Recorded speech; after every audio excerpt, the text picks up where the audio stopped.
Boa noite, amados irmãos. Saúdo-vos na paz e na graça do nosso Senhor e Salvador Jesus Cristo. Neste mês, meus queridos irmãos, nós comemoramos 35 anos do aniversário da nossa igreja. Infelizmente, não poderemos estar com as portas abertas. Não poderemos fazer festa como desejaríamos e nem poderemos receber os irmãos e amigos. Triste, muito triste, mas não será o Covid quem irá atrapalhar de realizarmos um culto de louvor e adoração ao nosso Deus, nosso Senhor e Rei.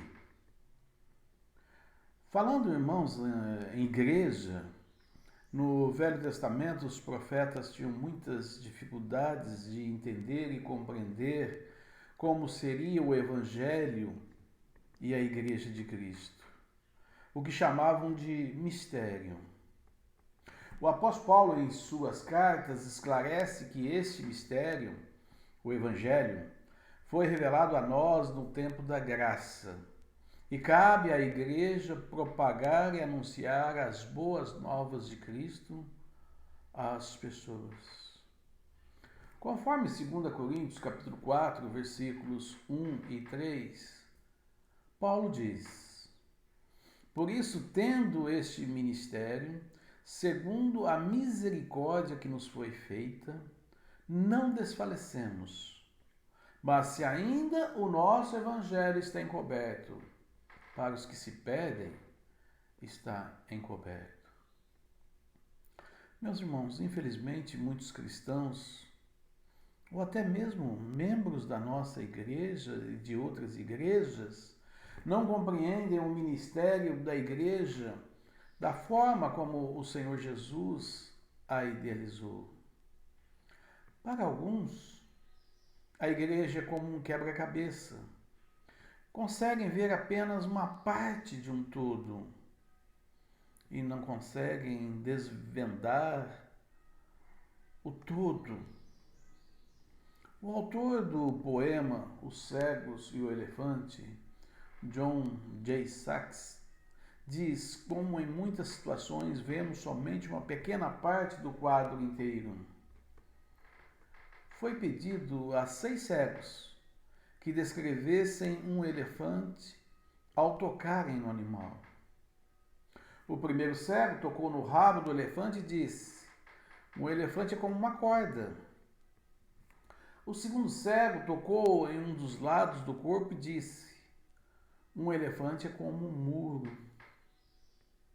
O terceiro cego tocou a pata do elefante e concluiu: um elefante é como um tronco de árvore. O quarto cego tocou sua presa e disse: um elefante é como uma espada. O quinto cego tocou a orelha e descreveu: um elefante é como uma ventarola. E o sexto cego tocou a tromba do elefante e chegou à conclusão: um elefante se parece como uma cobra. Os 6 cegos chegaram a 6 conclusões bem diferentes, mas cada um descreveu apenas uma parte do elefante. É claro que um elefante é muito mais do que poucas partes. Quando nós ouvimos pessoas pedirem ou para que nós possamos descrever a igreja, geralmente nós descrevemos uma parte da igreja. Quando na verdade há muito mais para se conhecer e experimentar, pois a igreja é um todo. Cristo é o cabeça e nós somos os membros deste corpo, o qual está bem ajustado. Vejamos o que a Bíblia diz a respeito da igreja.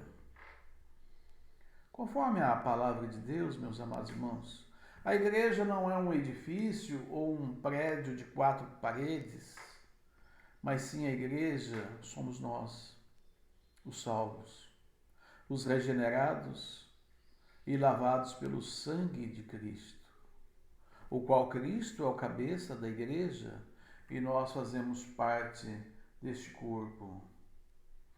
Leamos o que diz as Escrituras em Atos capítulo 2, versículos 41 até o 47.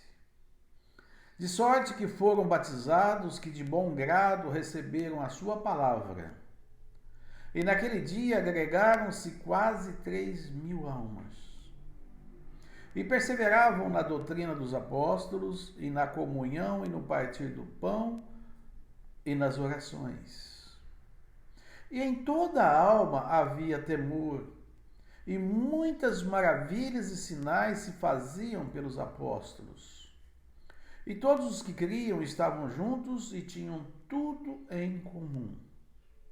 E vendiam suas propriedades e fazendas e repartiam com todos, segundo cada um havia de mistério. E perseverando unânimes todos os dias no templo e partindo o pão em casa, comiam juntos com alegria e singeleza de coração, louvando a Deus e caindo na graça de todo o povo. E todos os dias acrescentava o Senhor à igreja aqueles que se haviam de salvar. Irmãos, é um texto muito conhecido da igreja, da comunidade. É um texto em que nós já ouvimos muitas mensagens que foram tiradas destes versos. Mas estes versos são bem atuais nos nossos dias. Versos que ilustram as extensões e funções da igreja. Estas extensões crescem para cima, para dentro e para fora, dentro de um equilíbrio.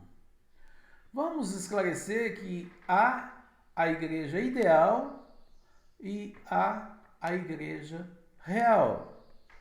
A igreja ideal é aquela que nós idealizamos.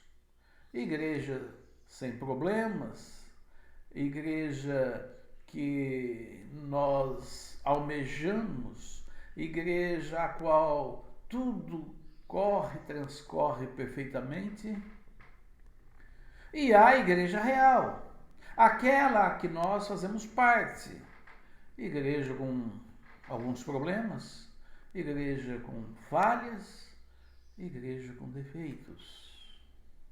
No nosso caminhar cristão, vemos como é difícil manter em equilíbrio as três extensões da igreja. Vejamos. Estendendo para cima, há aqueles membros que se dedicam totalmente a Deus. Só Deus importa.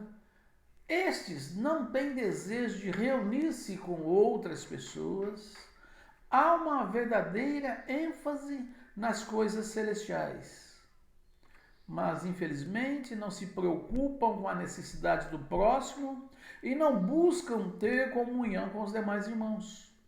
Chegam a ter total desprezo com coisas da terra e se julgam mais santos do que os demais. Estendendo para fora,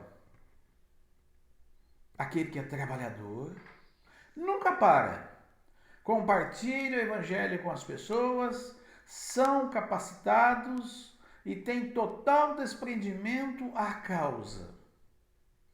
Porém, estes infelizmente também não olham para dentro da sua casa, não dão atenção à esposa e não dão atenção aos filhos.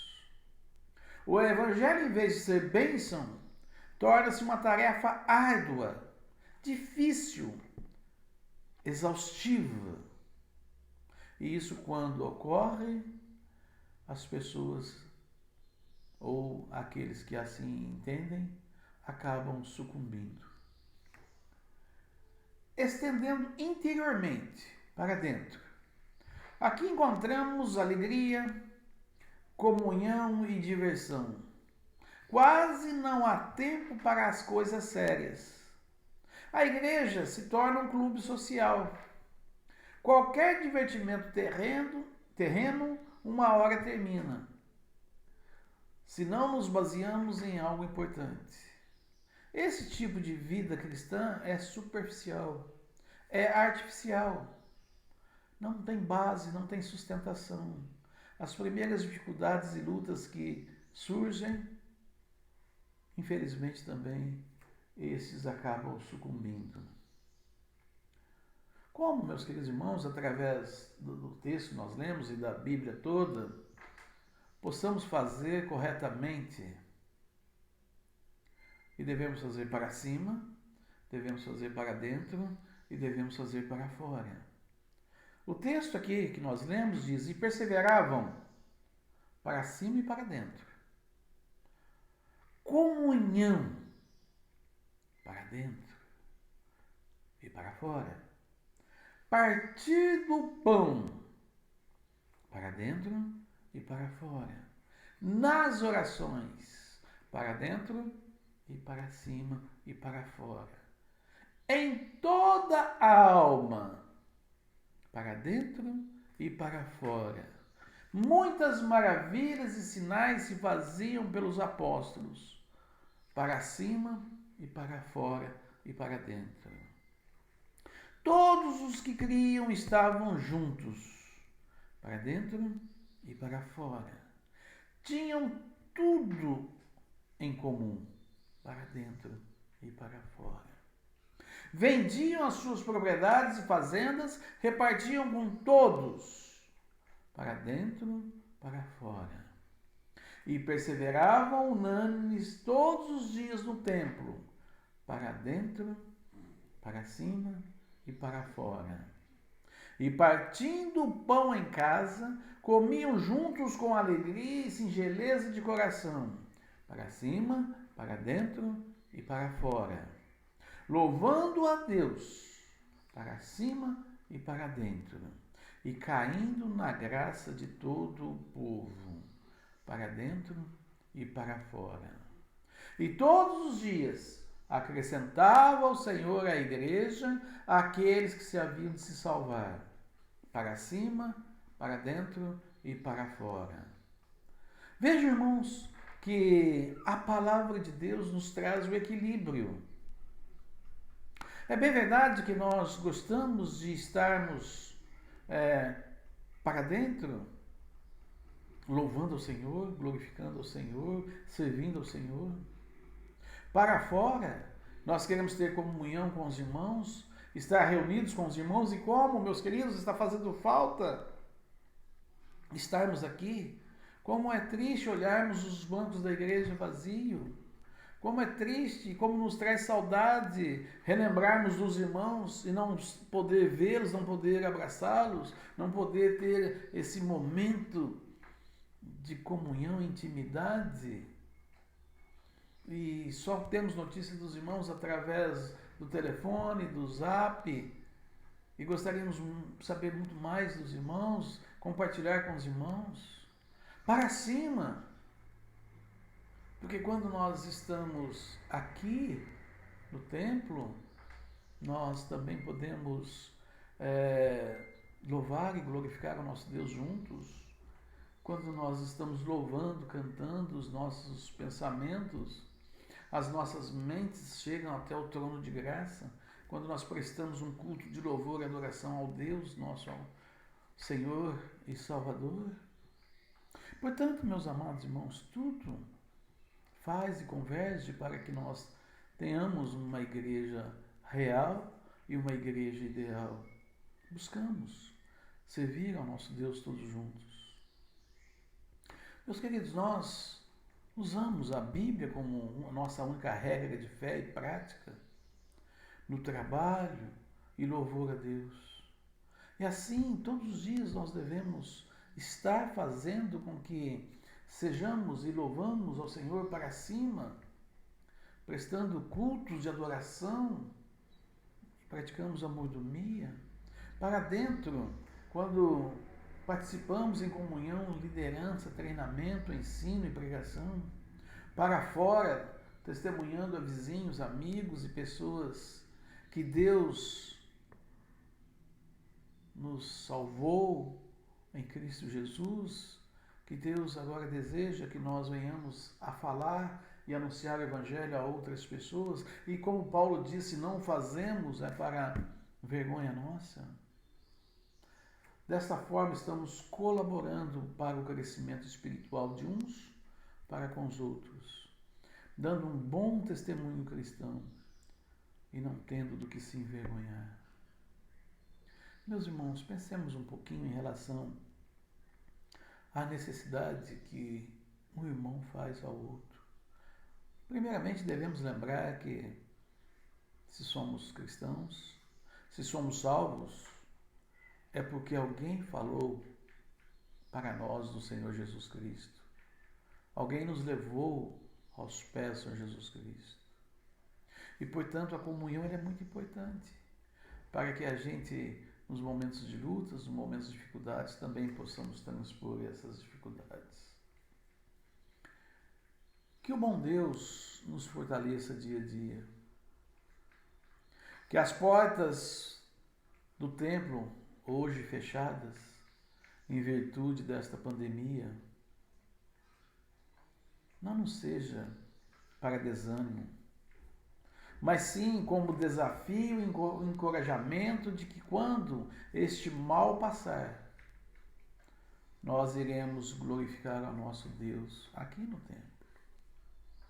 Vamos, irmãos, fazer uma grande festa. Vamos estar aqui adorando ao nosso Deus. Porque é assim que o Senhor Jesus deseja.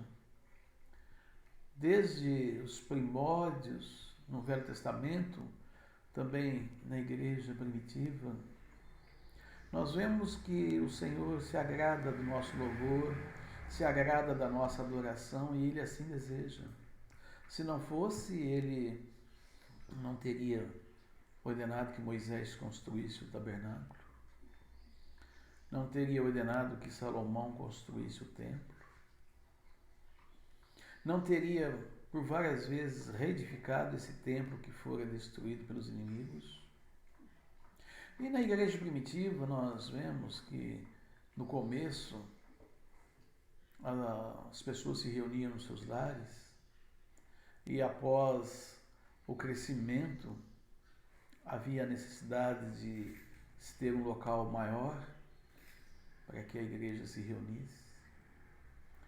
E chegamos no século XXI e também no século XXI, muitas igrejas existem pelo mundo todo. Quantos estão adorando ao Senhor? É bem verdade que nesta crise os templos estão fechados e nós estamos usando da internet, nós estamos usando os meios de comunicação que nós temos para transmitir à igreja a palavra do Senhor. Mas, meus irmãos, mesmo que a gente não possa ter as portas do templo abertas, nós temos a oportunidade de nossos lares estar adorando e glorificando ao nosso Senhor. Portanto, nós sabemos que esta data comemorativa dos 35 anos de aniversário da nossa igreja, nós vamos marcar para uma próxima e assim poderemos fazer uma grande festa. Enquanto esse dia não vem, cantemos. E, meus queridos irmãos, é maravilhoso o hino do cantor cristão. É tempo, é tempo. O Mestre está chamando já. Marchar, marchar, confiado em seu amor. Partir, partir, a salvação a proclamar com a palavra santa do bom Salvador. Encerro essa mensagem enviando aos irmãos este hino. E com certeza nós vamos estar cantando juntos, louvando e glorificando ao nosso Senhor. Deus abençoe, queridos irmãos, Deus abençoe, amada igreja, que nós, nesta noite, possamos, unidos no propósito, unidos no pensamento, de poder fazer com que esse período de pandemia, uma verdadeira pandemia, porque as pessoas estão se voltando uns contra os outros, estamos vendo pessoas discordando disso, discordando daquilo, ninguém chega a uma conclusão. Isso não é bom. Nós temos que unir um propósito. Nós temos que esperar esse tempo passar e nos unirmos. Eu não digo unir com o mundo. O mundo não quer a nossa união. O mundo quer a nossa destruição. Mas eu digo unir com todos os salvos em Jesus Cristo e dobrarmos os nossos joelhos. Irmãos, se o Senhor diz que é para nós nos calarmos, vamos nos calar. Se o Senhor diz que é para nós marcharmos, vamos marchar. E se o Senhor está dizendo que é tempo de nós nos recolhermos nas nossas casas, vamos nos recolher para a honra e glória do seu santo nome. Amém? Deus abençoe os amados irmãos.